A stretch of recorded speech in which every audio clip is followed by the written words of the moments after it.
তিনিও দেশের প্রধানমন্ত্রী হতে পারতেন না যদি জুলাই বিপ্লবে আমাদের তরুণরা এভাবে জীবন না দিত। জুলাই বিপ্লবকে যদি আমরা অস্বীকার করি তাহলেই আমরা গণভোটকে অস্বীকার করব, এটা আমাদের মনে রাখতে হবে। কাজে যারা আজকে গণভোটকে দুর্বল করবার চেষ্টা করছেন কিংবা গণভোটের আইনি তর্ক তুলছেন, তারা আসলে কতটা জুলাই বিপ্লবকে ধারণ করেন সেটা নিয়ে আমার সন্দেহ আছে।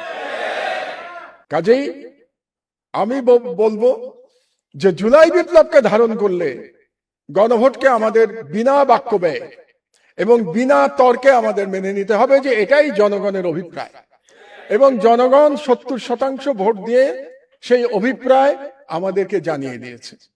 এবং যারা বিপ্লব করেছে আমাদের তরুণেরা, অনেকের ছবি আছে এখানে, অনেকের নাম আছে, মুগ্ধর ছবি দেখছি, আবু সাইদের নাম দেখছি। তেলের ভোগান্তিতে ক্লান্ত? এখনই কিনুন রাইডো, এক চার্জে চলুন 100 কিলোমিটার পর্যন্ত। যারা শহীদ হয়েছে, জীবন দিয়ে গেছে, জীবন দিয়ে বিপ্লব করেছে, তাদের কিন্তু একটা দাবি ছিল যে রাষ্ট্র মেরামত করতে হবে, এটা যেন আমরা ভুলে না যাই। এবং রাষ্ট্র মেরামত যদি করতে হয় তাহলে অবশ্যই আমাদেরকে সংস্কার করতে হবে। সেই সংস্কার সরকার পরিচালনায় করতে হবে, সেই সংস্কার সাংবিধানিকভাবেও আমাদের সেই সংস্কার করতে হবে। কাজে সেই সংস্কার নিয়ে আমরা কোনো তর্ক তুলতে পারবো না। এবং আমাদের যে উপরে যে ফ্যাসিবাদ 16 বছর আমাদের ঘাড়ে চেপে বসেছিল, সেই ফ্যাসিবাদের দুটো চরিত্র ছিল। একটা তো ফ্যাসিস্ট চরিত্র ছিল, আর একটা চরিত্র ছিল এক ধরনের রাজতন্ত্র চাপিয়ে দেয়া রাষ্ট্রের উপরে।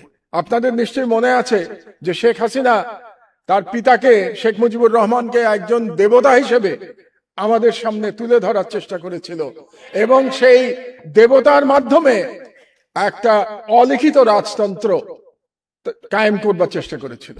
এবং তার বিরুদ্ধেই আমাদের নাহিদরা, সার্জিসরা বিপ্লব করেছিল। তাদের একটা স্লোগানের কথা আমরা যেন ভুলে না যাই। একটা গুরুত্বপূর্ণ স্লোগান ছিল সেই সময়, একটা স্লোগানের কথা আমরা আজকে শুনেছি, গোলামি না আজাদি, আজাদি আজাদি। আর একটা গুরুত্বপূর্ণ স্লোগান ছিল, দেশটা কারো বাপের না। তো দেশটা কারো বাপের না বলার অর্থই হচ্ছে যে এই দেশের মালিক জনগণ, এবং জনগণের ইচ্ছাতেই এই দেশ পরিচালিত হবে। এবং জনগণের ইচ্ছাতে যদি দেশ পরিচালিত হতে হয় তাহলে অবশ্যই গণভোটের রায় আমাদের সকলকে মেনে নিতে হবে।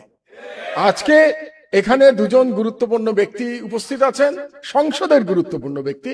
একজন সংসদের সম্মানিত বিরোধী দলীয় নেতা এবং আরেকজন সংসদের বিরোধী দলের চিফ হুইপ, দুজন আছেন এখানে উপস্থিত।